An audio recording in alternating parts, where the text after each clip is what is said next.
Assalamualaikum warahmatullahi wabarakatuh. Perkenalkan, nama saya Muhammad Alfarji, semester 1, Prodi Pendidikan Biologi dari Fakultas FKIP.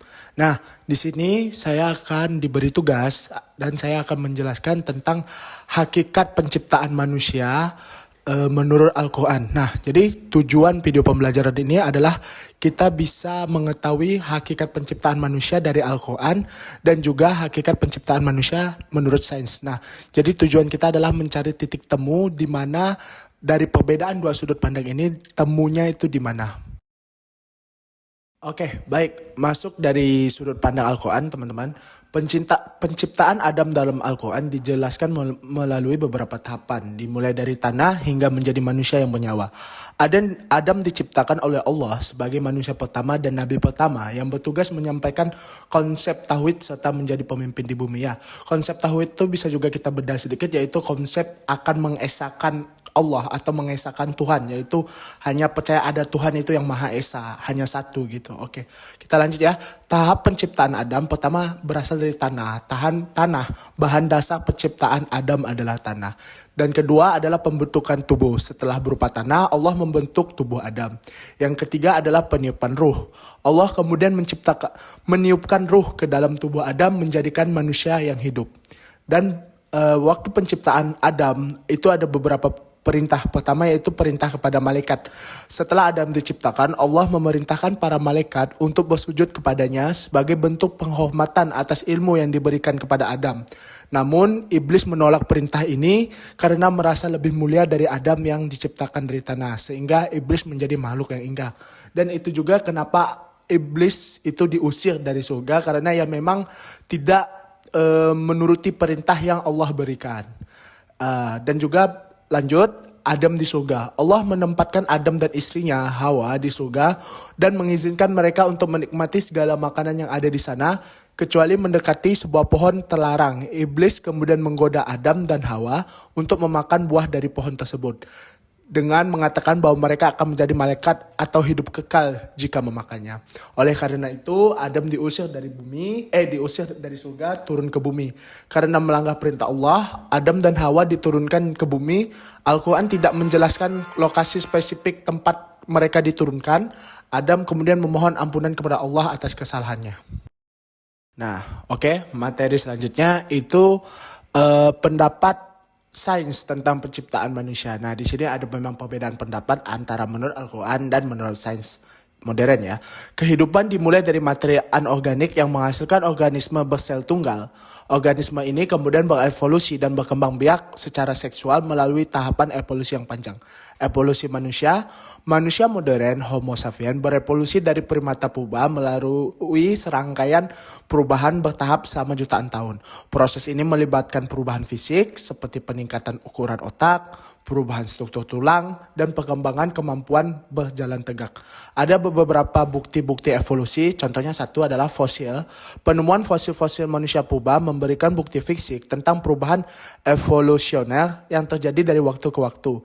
Yang kedua genetika, analisis genetik menunjukkan bahwa manusia memiliki kesamaan genetik yang signifikan dengan spesies lain, terutama primata yang mendukung teori evolusi. Tiga, anatomi perbandingan. Studi tentang struktur anatomi berbagai spesies menunjukkan adanya kesamaan dasar yang menunjukkan asal-usul evolusioner yang sama. Jadi memang ada beberapa teori yang terkenal, salah satunya adalah teori Darwin yang menyatakan bahwa memang kita itu berasal dari monyet gitu atau berasal dari kera. Nah, tapi bagi saya kalau misalnya suatu saat anak saya nanya ke saya, "Bapak, betulkah manusia dari monyet?" Saya bilang, kalau saya sih percaya saya diciptakan oleh Allah langsung jadi manusia. Tapi mungkin keluarga ibumu begitu. Mungkin saya jawab begitu.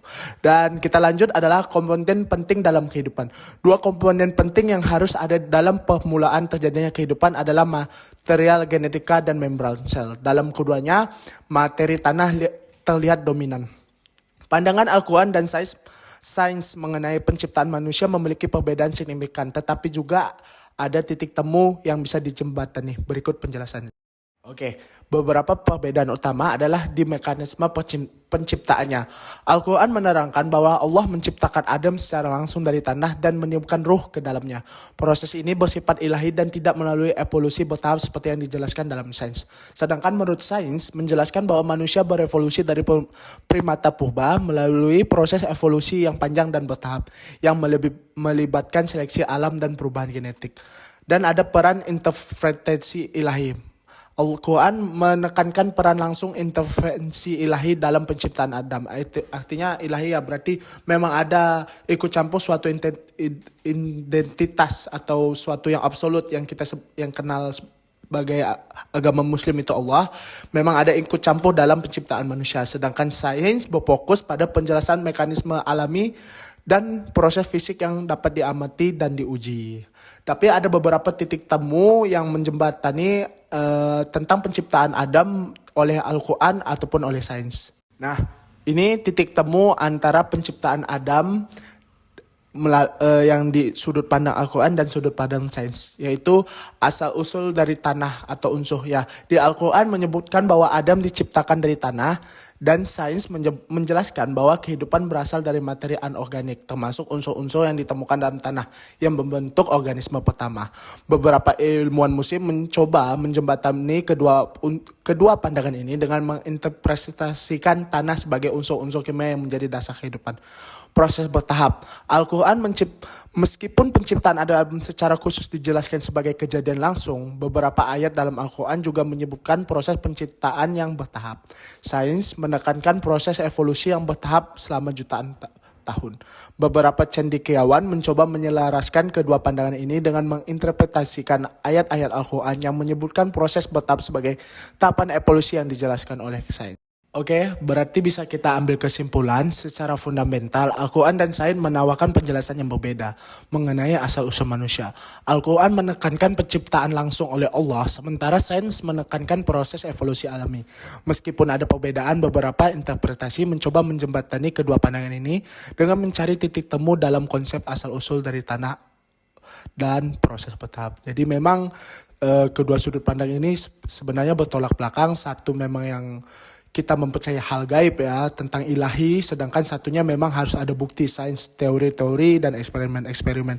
Tapi tetap saja semua ini kita memang harus hidup berdampingan antara agama dan sains, mencoba menjembatani bahwa memang penciptaan awal manusia itu memang dari tanah, dari Al-Quran memang melalui dari tanah, sedangkan melalui sains itu mempercayai berawal dari suatu hal yang anorganik, berarti bisa jadi tanah atau unsur-unsur yang berasal dari tanah. Dan juga perkembangan bertahap.